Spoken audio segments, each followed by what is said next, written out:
बिना सोचे समझे फैसला लेने का प्रेरणा। एक गांव में एक ब्राह्मण अपनी पत्नी के साथ रहता था। जिस दिन उसकी पत्नी ने अपने पुत्र को जन्म दिया, उसी दिन एक नेवले का बच्चा भी उसके घर आ गया।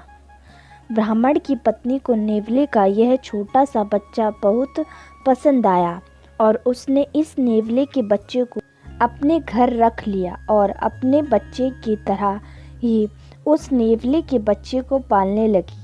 नेवले का बच्चा थोड़ा बड़ा हुआ और वह ब्राह्मणी के बच्चे के साथ ही रहता। दोनों में खूब प्रेम हो गया।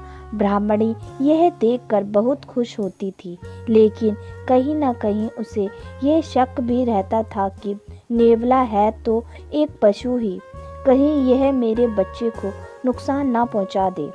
एक दिन ब्राह्मणी को अपनी सहेली की गोद भराई में जाना था। उसने अपने पति से बच्चे की निगरानी करने के लिए कहा और चली गई। ब्राह्मण अपने पुत्र के पास बैठ गया। तभी उस नगर के राजा का एक सिपाही ब्राह्मण के घर आया और उसने राजा के महल में पूजा अनुष्ठान के लिए निमंत्रण दिया।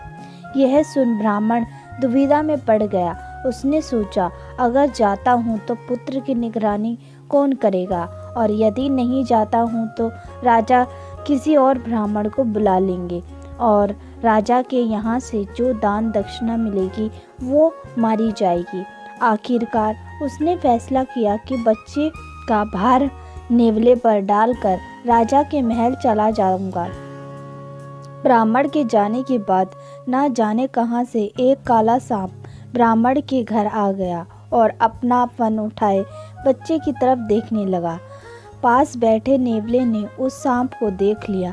जैसे ही सांप बच्चे की नज़दीक पहुंचा, नेवला फुर्ती से उस सांप पर टूट पड़ा और उसका सर अपने मुंह में दबाकर उसे यमलोक पहुंचा दिया। संयोग से उसी समय ब्राह्मण और ब्राह्मणी दोनों भी वापस आ गए। नेवले ने जब दोनों को आते देखा तो वह ब्राह्मणी के पास आ गया और अपनी स्वामी भक्ति को देखने के लिए उछलने कूदने लगा। ब्राह्मणी ने जब देखा कि नेवले का मुंह खून से सना हुआ है तो उसे संदेह हो गया कि जरूर इस दुष्ट ने मेरे बच्चे को खा लिया है, और उसने बिना सोचे समझे दरवाजे के पास रखे डंडे से 2-3 जोरदार प्रहार किए और नेवले को मार डाला। जब ब्राह्मणी और ब्राह्मण दौड़कर अपने पुत्र के पास पहुंचे तो देखा कि बच्चा तो खुशी खुशी अपने पालने में खेल रहा है और पास में मरा हुआ एक काला सांप पड़ा है। यह देखकर दोनों सब कुछ समझ गए और अपने किए पर पछताने लगे।